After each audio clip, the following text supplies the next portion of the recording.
Good morning. Welcome to Energy Futures. I'm Stewart Muir, and I'm here with Barry Penner. We'll do some little introductions before we start the webinar. Thanks for making time for us today. This is going to be a really solid session. We have quite a bit of information, but it's equally important that we hear from you, our audience. We have a lot of people who are dialing in. I see the numbers are just going up here. So before we launch in, we're just going to wait to make sure everyone who wants to be in this is fully in. We expect we'll have upwards of 100 participants. So thanks all to you for prioritizing this. We think it's important and timely, and you must too if you're here. We have been working on this project since last December, even a little prior to that, looking at some of the issues that affect the supply of energy. Big focus on electricity, but not only in British Columbia. We have a PowerPoint presentation that we'll be stepping through as we go through our content, and I'm waiting to see that on the screen. And there it is. So you'll be able to see Barry and myself through the call, and you'll have the slide here. We have tools for the back and forth with you, the audience. You can see the Q&A down the bottom. That button there will allow you to put questions into the mix here, which we will probably wait for later on, but I'll be watching that box for anything that comes up, and as needed, we can filter it in. There's also going to be an email afterwards if you've got deeper thoughts you want to share. We're really collecting, hoovering up all the information we can as we get to the final stage of a work that we have been doing over the course of 2024. So it looks to me like most people are now settled up and dialed in here. So once again, welcome to the Energy Futures BC Energy Town Hall. We wanted to do this right now because there's some important things happening in our provincial government to understand the future of energy. I'm looking off to my left at the mandate letter of Minister Osborne, our Energy, Mines and Clean Energy Minister. There's an item here very specific to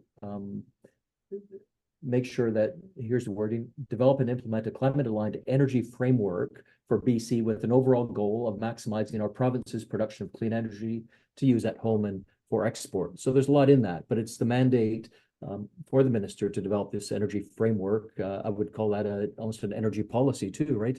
And so being able to contribute to that through the process that we have is what this day is about. So again, it's so important to hear from you.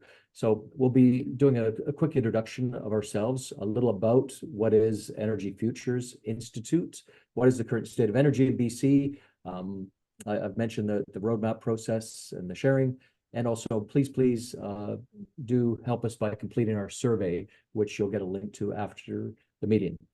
So just to move forward to the next slide, I'm Stewart Muir. I'm with Resource Works. We have been working in areas that use a lot of energy and are impacted by energy policy for the last 10 years.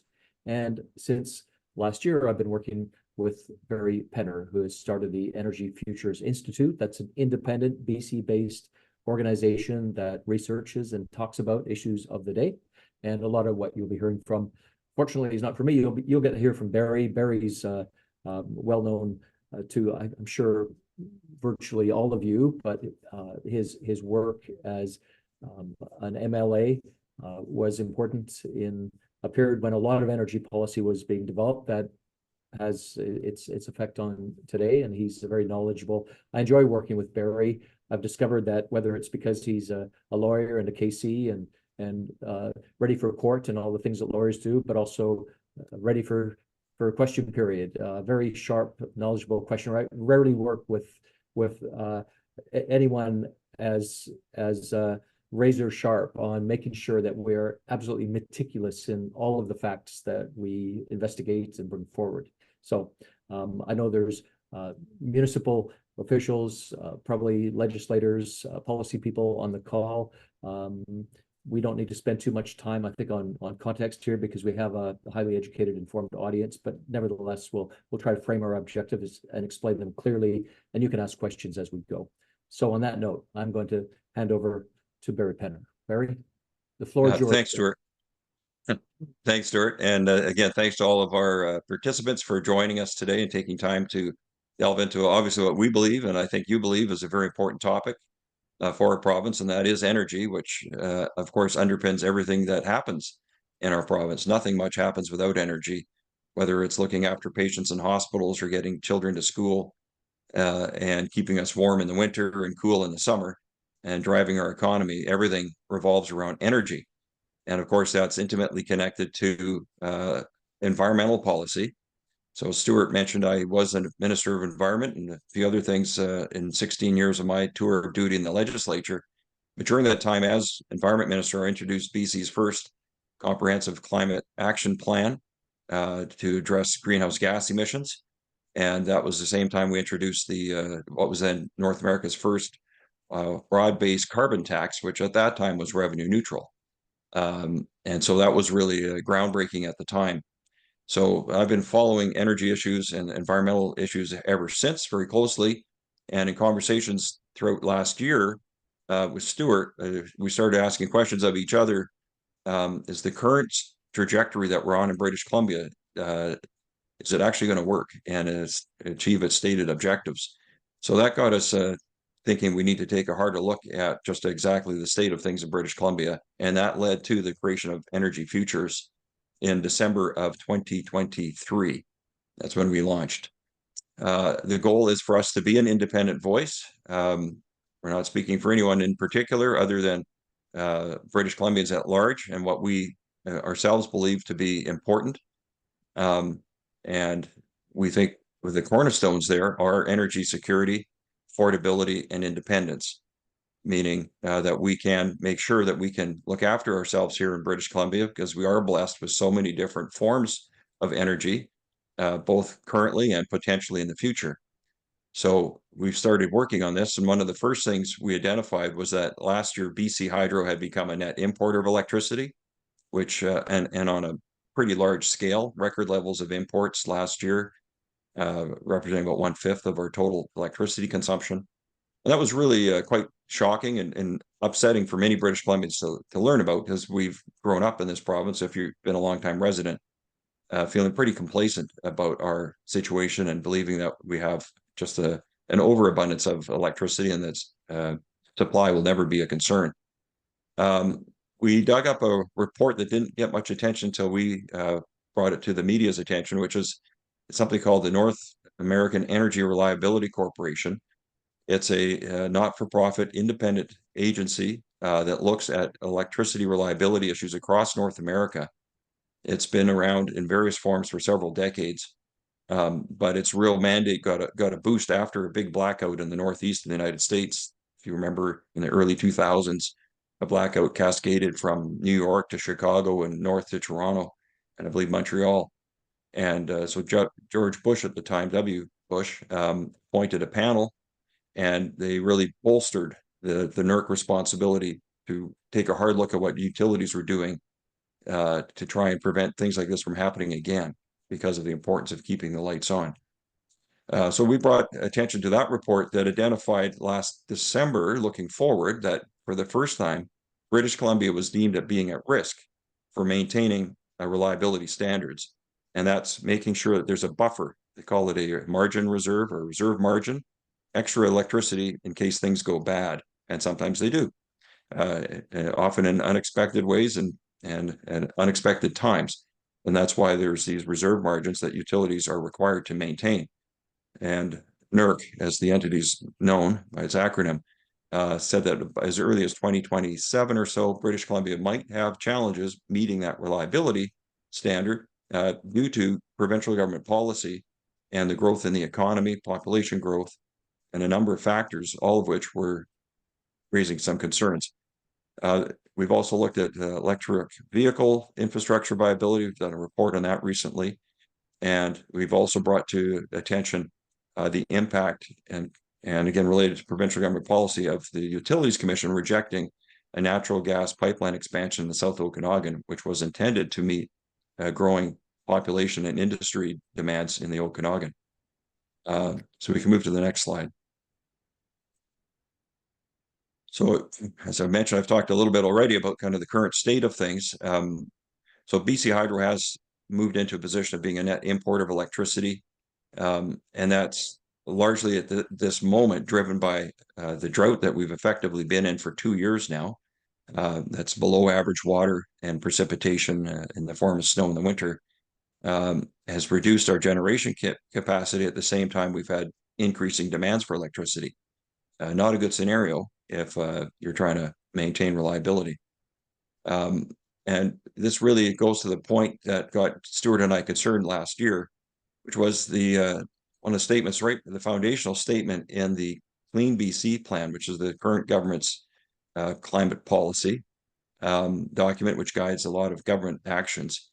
And it's based on this statement in the document that BC is blessed with an abundance of clean electricity. Abundance means more than you need.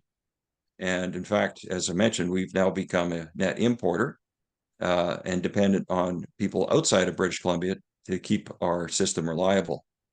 And at least for me personally, that's an uncomfortable position to be in.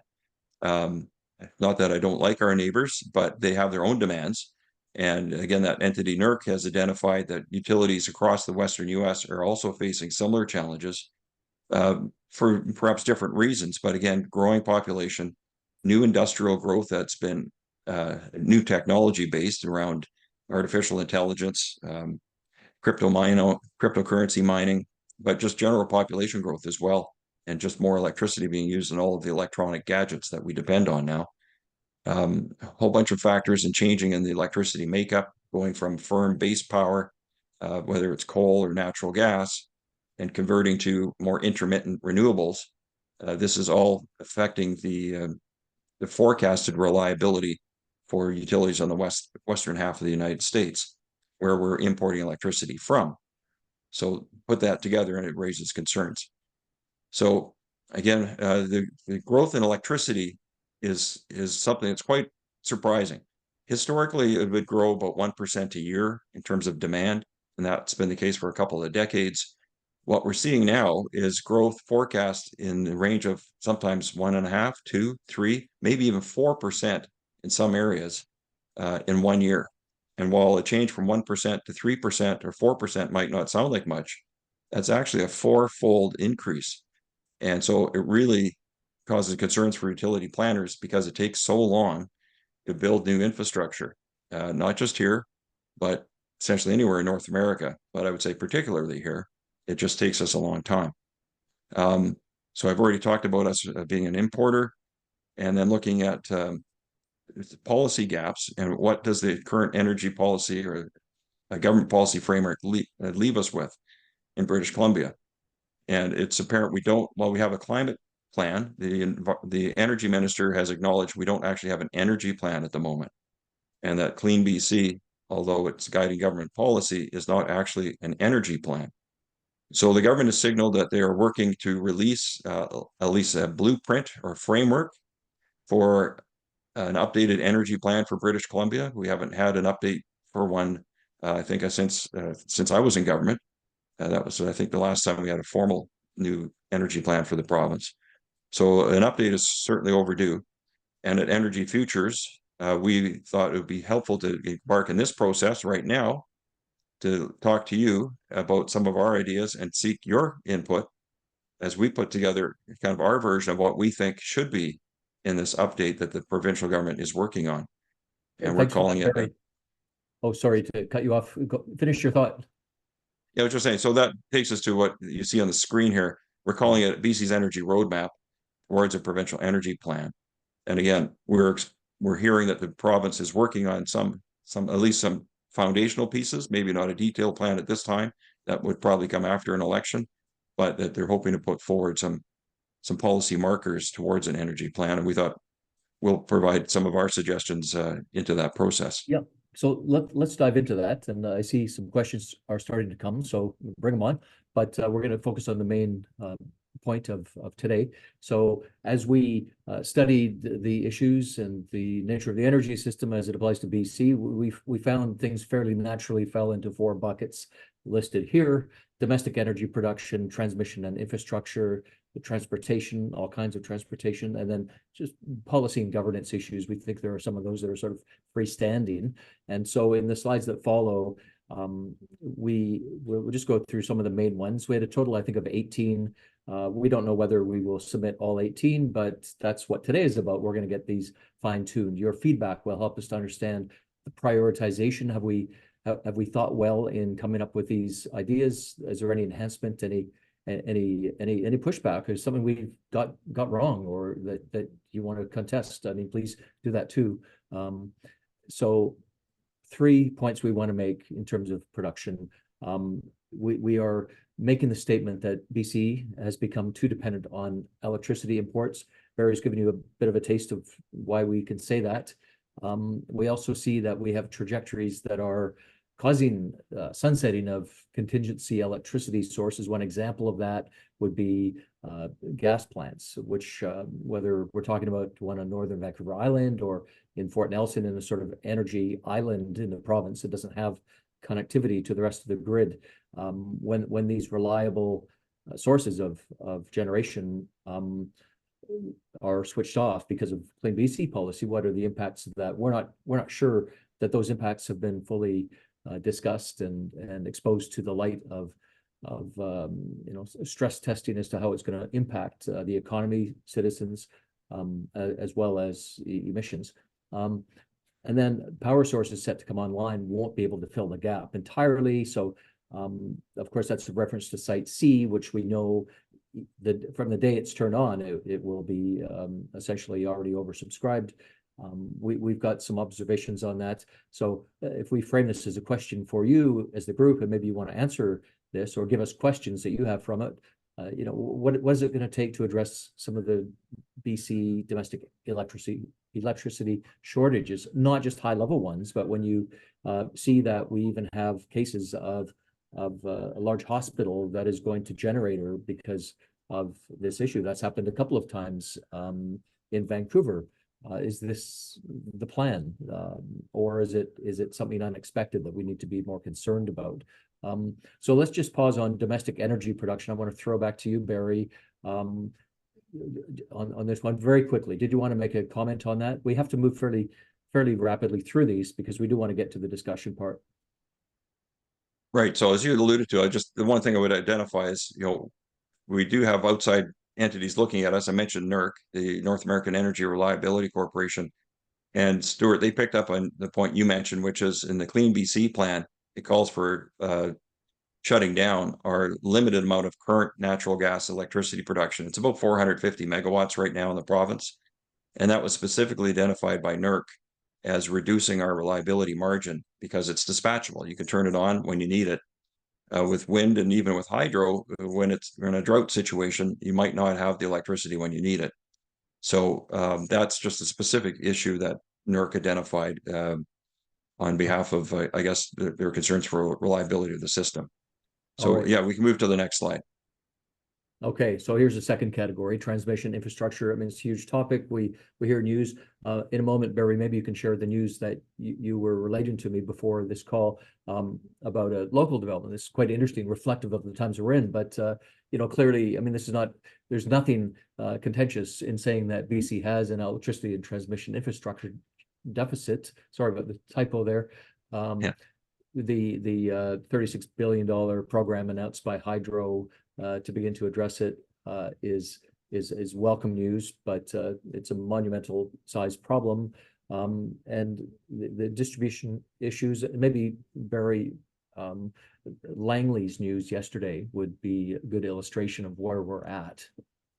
Right. So yesterday, Minister Osborne, our provincial energy minister in BC Hydro, announced $725 million to be spent over 10 years just in the community of Langley to help bolster their local distribution grid for electricity to get it to people's homes and to businesses.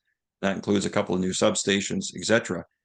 So that kind of work is often overlooked. It's not as sexy as building a dam or new wind turbines or solar panels. but you need to actually get electricity once it's generated to where it's used.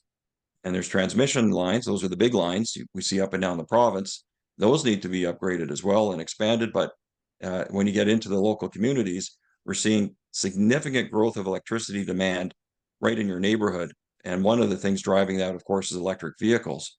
And that's another part of the Clean BC plan, the mandate for 90% EV sales in the province by 2030. That's the most aggressive EV mandate in the world that we are aware of. For comparison, California, often seen as the leader in this area, their goal by 2030 is around 68%. In British Columbia, it's now the law, it must be 90%. So that will put more burden on our local distribution system and, of course, use more electricity overall. So you have to generate more. But it's really the question of how do you get those electrons into people's homes and into apartment buildings when they're trying to charge their vehicles. And, the third item here, demand for natural gas continuing to rise, expansion not approved. That's a reference, of course, to the Okanagan decision where a pipeline connection that is fully funded by the proponent, and the argument for its necessity was seemingly well documented, but it was rejected, which is causing, as those who follow Okanagan energy issues, is causing a lot of concern about whether the population demands there to have access to gas in the system. So localized impacts, whether it's on adjusting the transmission system for a thriving, growing city like Langley, times all of the other municipalities in the province versus a curtailment of natural gas that doesn't seem to be unfolding in a planned state. Whose grand design is it following if we have these decisions from the regulator that cause these issues? So big issues, but also very specific issues from it. Let's move on. Transportation. So I think Barry's already touched on the first one, zero emission vehicles. What is the quantum of energy needed? Even that seems to be a point that is debated. You hear wildly different perspectives on it.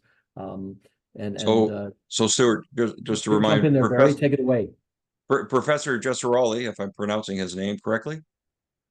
Am I right on that? Jerome Jessaroli from BCIT. Jessaroli. Right. He recently did a report. He's a business professor at BCIT and looked at BC's electric vehicle mandate and concluded that to support that mandate, if it actually remains in place and the electric vehicle uptake is what's required, would take the equivalent of 2 more Site C dams worth of electricity.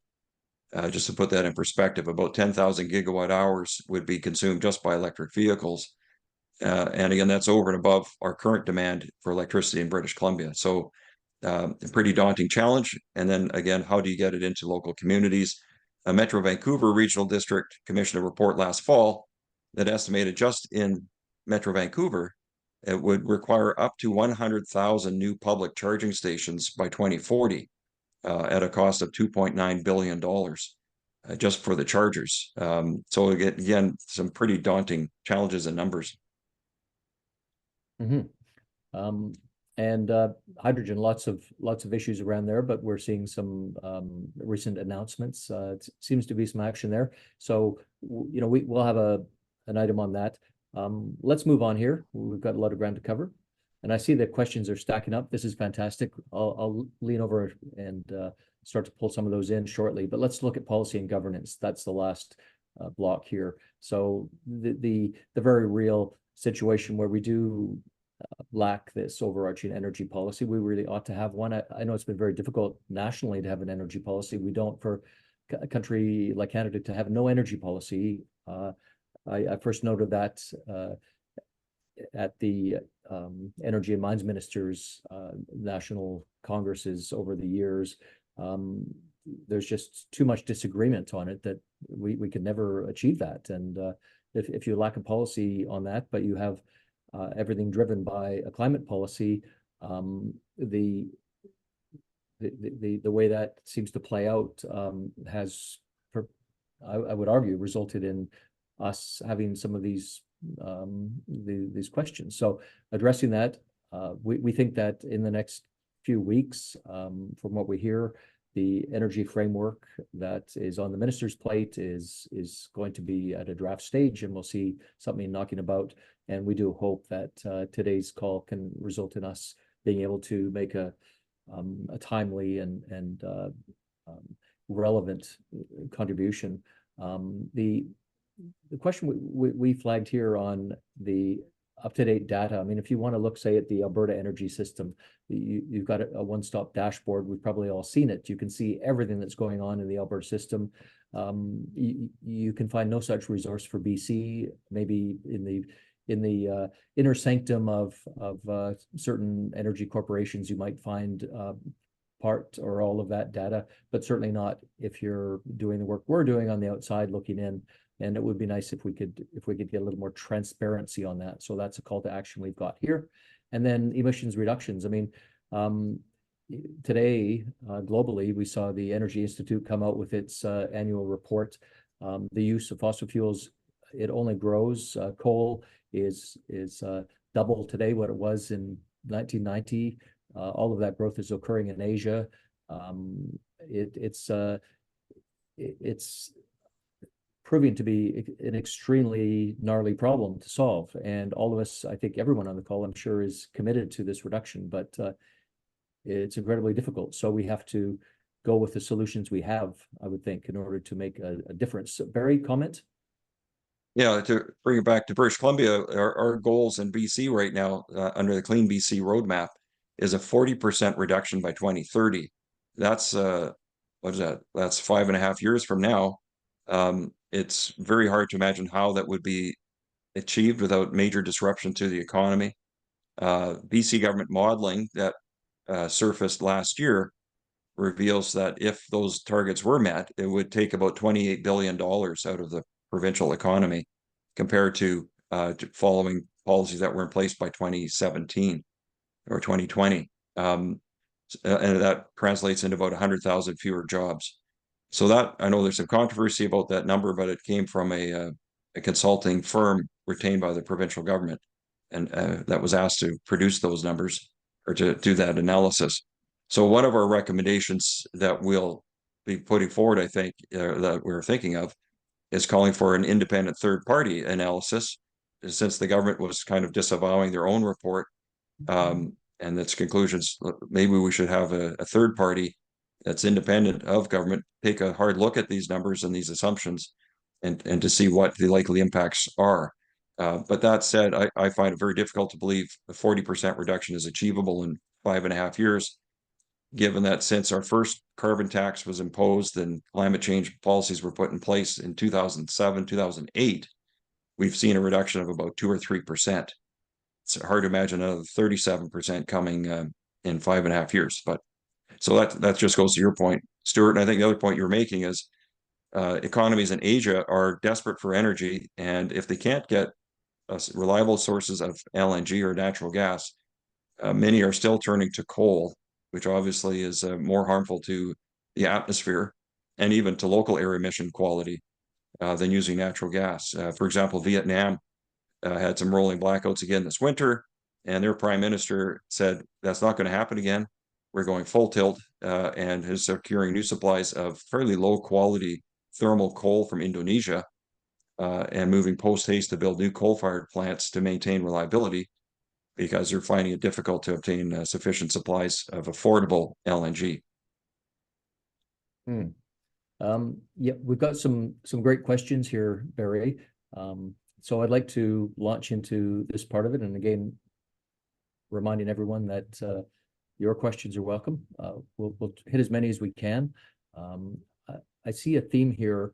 There's a question: where do small nuclear reactors fit into BC energy? And then I'll pair that with another question. Maybe Barry, you can take these at the same time, and that is on hydro. I think the question is, should BC look at reopening the question of creating more major hydroelectric dams, i.e. more Site C? So large-scale baseload power with zero emissions would be the unifier there. Barry, your thoughts? First on nuclear, it's currently government policy in British Columbia, and it's actually in legislation, that nuclear is not a permitted source of energy for British Columbia. That was enacted by the legislature, and I think it's still contained in the Clean Energy Act. which was introduced around the time I was environment minister. But I think that prohibition existed even previously under different legislation, but it's currently embedded within the Clean Energy Act. There is a lot of innovation taking place in the nuclear sector around what's known as small modular reactors. Small meaning maybe 100 to 200 megawatts instead of the typical size being 1,000 or more. But it's been a long time coming. It's been challenging to do it at a economic scale. Of course, economies of scale suggest that the bigger the plant, the cheaper the unit of energy would be. So the real challenge with small modular reactors is to do it economically. I know it's something that Saskatchewan is very interested in. They, of course, have an abundance of uranium, which is the key feedstock, and they are mostly fossil fuel dependent for their electricity system. They would like to decarbonize, and so I know that they are interested in pursuing small modular reactors, and the Premier of Alberta has recently indicated that they are also interested in pursuing that. They've signed an MOU recently to explore some technology options with some Canadian companies on that regard, but it's still a bit of a distant prospect, I think. In terms of large scale additional hydro besides Site C, the CEO of BC Hydro, when I've heard him speaking publicly, he's not ruled out the possibility someday of an additional large scale hydro dam. Think back when the first WAC Bennett Dam was built on the Peace River that created Williston Reservoir. The engineers at the time contemplated up to 5 sites for dams along the Peace River before it reached the Alberta border. Site C is the third in the series. So at least conceptually, from an engineering perspective, the thought is that there could be 2 more dams conceivably, but no one's talked about that. And currently, again, I think there's a prohibition legislatively. So the legislature would have to reverse that in order to permit an additional large hydro dam to be built in British Columbia. Mm-hmm. There's a question here. I don't think we came here to talk about ourselves. I mean, the work is self-evident to some degree of what Energy Futures does, but interesting question. How does Energy Futures Institute differentiate itself, Barry, from Clean Energy BC? There's an example of what I think is an excellent organization that advocates for its members. What are the differences? We're taking a broad-based approach. So we recognize that not all energy in British Columbia is clean, or realistically can be clean in the near term, or maybe even longer term. So put that in perspective, and we could have had a slide on this, but many people are surprised to learn that electricity actually amounts to less than 20% of the energy we use in the province overall. In fact, depending on who you talk to, it's maybe closer to 17%, meaning more than 5 times as much energy comes from non-electricity sources. And what is that? That's natural gas, it's diesel, it's gasoline, it's all the things that are used to power buses and trains and ships and our the majority of our vehicles today, trucks, etc. So as much as we're driving towards trying to increase the share of electricity in our system to reduce carbon emissions, the reality is it's going to take a long time to displace that other 83% of energy that we're depending on in the province. We should never forget, although sometimes we do, to talk about efficiency. Efficiency is often the cheapest resource available to us by just being more prudent in our energy use, looking for technological improvements. So there's lots more to be done to improve efficiency on the non-electricity side as well as the electricity side. That's something we always need to keep in mind and push towards, as well as generating more. Barry, I want to pull out another theme here. It's popping up in at least 3 questions, and that is the question of microgrids or district energy, as you'll find in Scandinavia for heating homes. This idea that if I get some solar panels on my roof or wind turbine, if I'm on a farm and I store that in a battery system, I can become independent. A lot of ideas have emerged over that category. When we talk about that, and also about having a large scale energy system, what are your thoughts? There's a lot of room for improvement in British Columbia to increase the amount of the incentives for people to generate electricity at home. During my time in government, we introduced through BC Hydro the first net metering program to permit and hopefully encourage people to think about adding solar panels or small wind turbines to generate electricity and feed it back to the grid. That was putting our toe in the water. It's pretty limited in its ambition compared to, let's say, what California's done. And some could say California's gone a bit too far in terms of the cost to taxpayers and subsidizing people to put solar panels on their homes. But they've definitely had a huge increase in the amount of generated electricity that way through solar on through people's homes.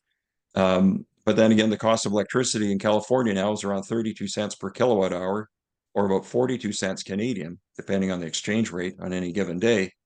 And put that in comparison, if it's 42 or 43 cents Canadian, in BC right now, our tier one price is around 11 cents. So in California, it's almost 4 times as expensive. And so we can debate that. But I think in British Columbia, there's been lots of talk, and I think even BC Hydro signaled they are working to change their plan, the net metering program, to allow a greater amount. I think right now it's capped at 100 kilowatt generation. So even a large, let's say, commercial building, let's say a strip mall, which has all these flat roofs, which could be a perfect place to put solar panels, is kind of discouraged from doing so because they're limited to 100 kilowatts, which is pretty small. So BC Hydro and the Utilities Commission has been encouraging BC Hydro to expand that program. Mm-hmm. We have a questioner pointing out that on microgrids, the Peace, Summerland, and Nelson have done at least some of this, not personal solar or wind. But there's a high level question here, which I like how it's put here in this question, Barry. How can we better align an overarching energy policy with the province's current environmental policies? Can you read that one again? Yeah, how can we better align an energy policy such as the one we're discussing here with the current environmental policies of BC, which of course that would be Clean BC policy. How can we align these two things or sort out the contradictions that may be in them? And I like that question because I haven't thought of it quite that way, but that actually perfectly summarizes some of the yin and yang, if you will, in this. I think that's exactly the issue that we're working on, and what we're going to be putting forward in the next little while in our recommendations to government. Is trying to match those two things. So we understand the imperative to try and reduce greenhouse gas emissions, even though we recognize British Columbia and Canada as a whole represents a tiny, tiny fraction of global emissions to the atmosphere. We still have to do our part.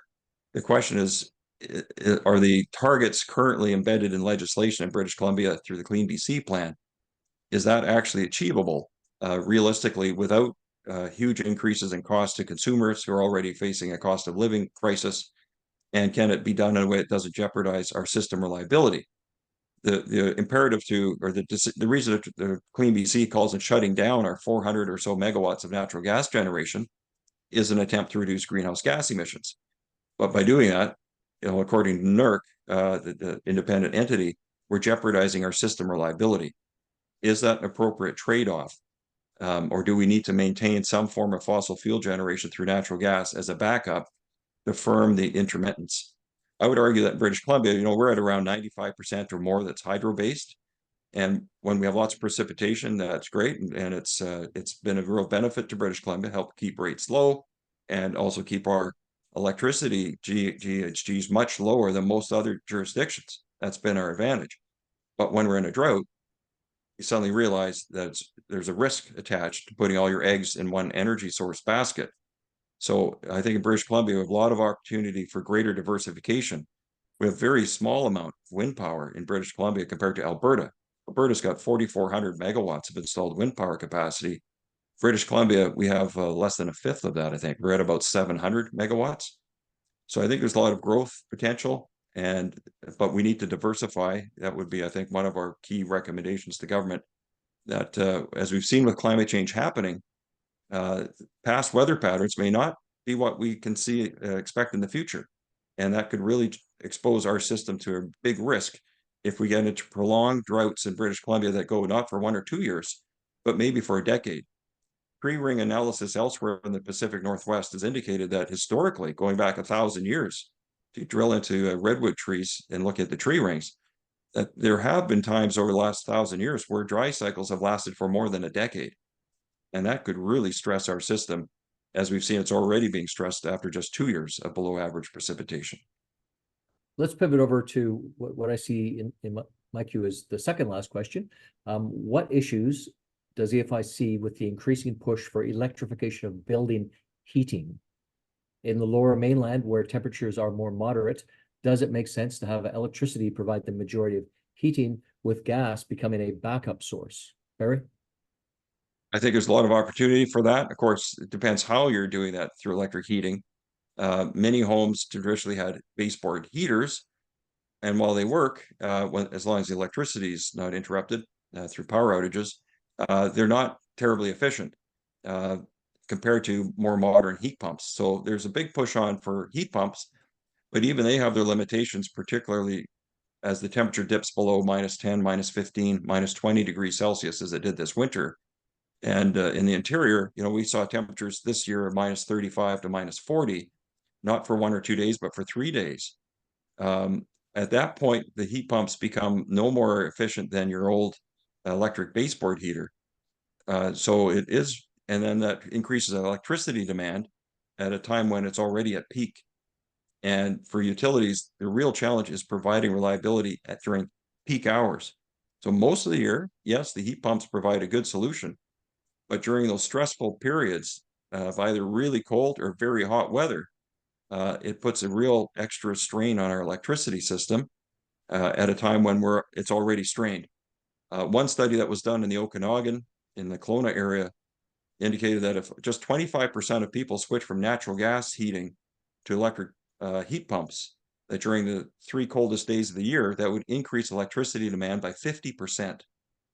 And the system's simply not built to deliver that through distribution at this time. That would cost a huge amount, and that's only if 1/4 of people switched. So we really have to be thoughtful about this and think of multiple solutions to addressing our challenges.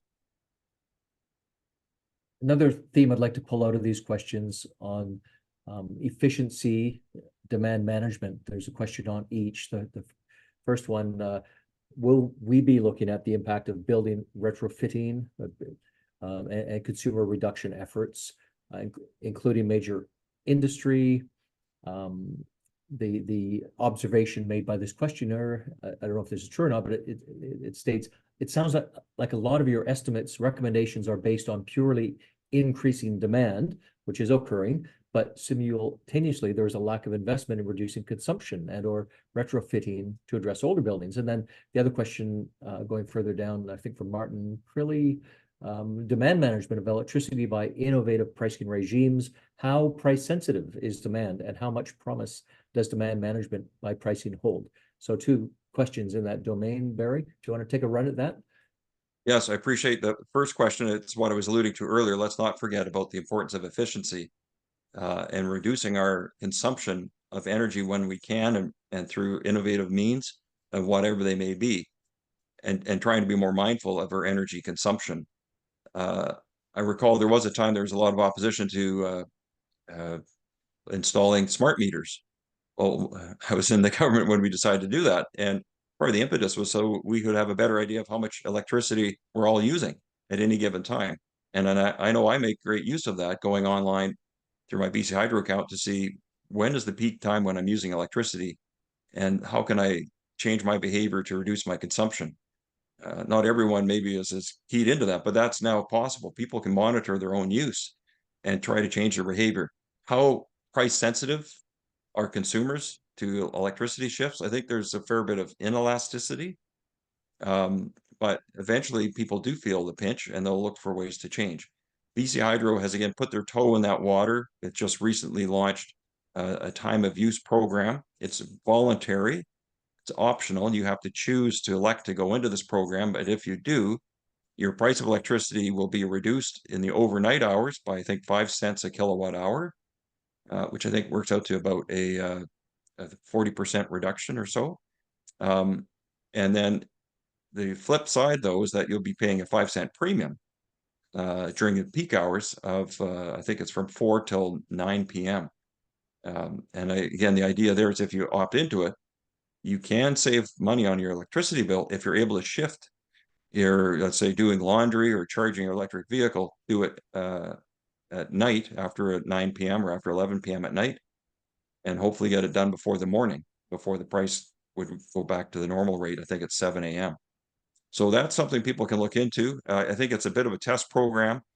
BC Hydro and the Utilities Commission, I think, will be looking closely to see at the uptake and what effect that has on our electricity usage. But I think overall, if we're more mindful of our energy consumption, we'll tend to use less. Mhm. I'll just observe a thought here in terms of framing all of this, resilience as opposed to efficiency. Interesting thought. And we'll be capturing all of these, even though they're answered or dismissed as we go through. We do have full record of that to refer to. Here's a really specific question. And then there's a higher level one I'd like to ask, which sort of hits on some themes here, but the specific one here is to do with the regional district of Mount Waddington. That's on the island. There's only one supply line that runs from Gold River to the top end on Vancouver Island. If there's an issue with that line, that whole district is going to be out of power. They're also paying more for their hydro, their electricity, as they don't have access to natural gas. For the governmental officials or anyone in that predicament, what are your thoughts, Barry? British Columbia is a very large province. It's very large. We forget sometimes how big it is, and it's got a lot of varying geography. So it is a huge challenge to supply reliable electricity and other forms of energy throughout the province. And so that's an ongoing issue. But back to the point we raised earlier about the rejection of the Utilities Commission of a planned expansion of capacity in the Okanagan. You mentioned, Stewart, the Utilities Commission did not dispute the fact there was a need and there's demand and there were problems if more natural gas was not supplied. But they pointed to the Clean BC policy, which said we should not be expanding the use of natural gas, and pointed to the zero carbon step code that the province has drafted and will make mandatory by 2030 and is encouraging local governments to adopt early, voluntarily. They pointed to that saying, well, there's people shouldn't be using natural or won't be using natural gas more in the future for new construction. So they rejected that application. In the meantime, our population has been growing, not just here, but in Oregon and Washington State. Those are places we're importing electricity from. Much of that comes from natural gas generation that they import from us. So we're exporting natural gas to our neighbors. They're combusting it and selling it back to us in the form of electrons, and generating jobs and tax revenue Right. there. So do So we overall, I think we have problems, I think, increasing our distribution systems in BC. do we know what kind of electricity we're importing, whether it's from Alberta, Montana, California? Do we know that from any data gauges that we have? Goes back to your comment earlier about lack of transparency. We don't really have any idea unless the trading arm of BC Hydro PowerX shares to give us that information to the public. And even they may be challenged to identify exactly where the electrons are coming from. When you're buying on the spot market or through the pool, you're buying what's ever available, and exactly how it got there can be hard to track. Overall, in the United States, more than 50% of their electricity, I think it's 60%, comes from fossil fuel sources. Different states vary, and it varies by time of day. But this year, BC Hydro's been importing more electricity than last year. Last year was a record. This year, they've been importing at double the rate of last year, and they're importing at nighttime. So if you're importing at night, it's pretty obvious that you're not importing solar power if it's at 3 a.m. So, what happens with the intermittents is they tend to ramp up and during the sunshine and solar power. At night, the base loaded power tends to keep running. And those are typically coal-fired plants and natural gas and nuclear. Right. Would you agree that the very stringent standards that are set for operators of whatever kind, or consumers for that matter, inside of British Columbia are in contrast to a lack of any stringency or standards whatsoever on what we import in the way of electricity? Different, if we're talking about like renewable energy or electricity standards, different states again have different objectives. California has been aggressive on that front, and that's resulted in large additions of solar power, for example, some wind, but it's surprising how much solar power they're now generating in California. A big change in the last 10 years. But the price of electricity has also gone up dramatically in that period of time. So as I mentioned, it's about 4 times as expensive there now as it is in British Columbia. So these are all a range of policy choices that governments and the voters have to make. Right. One thing I've seen a couple of questions on. I'm intrigued. You see this in public debates too. There's this idea that companies, are some named here, but we're not really here to talk about particular companies, but suppliers of energy solutions, if they're supplying clean green energy or not. I see the characterization here of oil and gas companies, for example, being chastised by one of our questioners for not improving, not participating in the economy-wide mission to reduce emissions. Is that a fair characterization in your view, Barry? My guess would be that oil and gas companies would love to be able to tell their customers it's zero emission fuel. They would do that if they could, if it was reasonably practical. Very expensive to do. There is R&D taking place with carbon capture and storage. That's still a work in progress. There's been some success, but there's a lot more investment required to make that available on a wide scale. But the reality is, as I mentioned, in British Columbia, 83% or more of our energy does come from non-electricity sources. So we are the consumers of that product. And if the oil and gas companies didn't provide it to us, I'm not sure what we would do in terms of meeting that other 83% of our needs. Right. And when you look at these decarbonization agendas in the corporate sector, they do seem to be eliminating methane. I'm told that the fleet of drones developed in Texas to spot methane leaks was very effective there in spotting them. But then they brought those same vehicles to Canada to put them to work, and they couldn't figure it out because there was no methane leaks to be seen over the oil and gas field. And they figured that there's something wrong with the equipment, but they looked closer at it and realized that the Canadian standards had resulted in such low methane leakage from the system that these drones were not equipped to pick it up because it required a higher sensitivity. So once they reset, it was very different. I often find we are a little hard on ourselves, not realizing how much the advances in our practices could be recognized. Would you agree? Are we a little too hard on ourselves as British Columbians sometimes? Well, you often don't hear about the successes. You're right. Partly it's through government policy has restricted the use of routine flaring, which used to be more common in the oil and gas sector.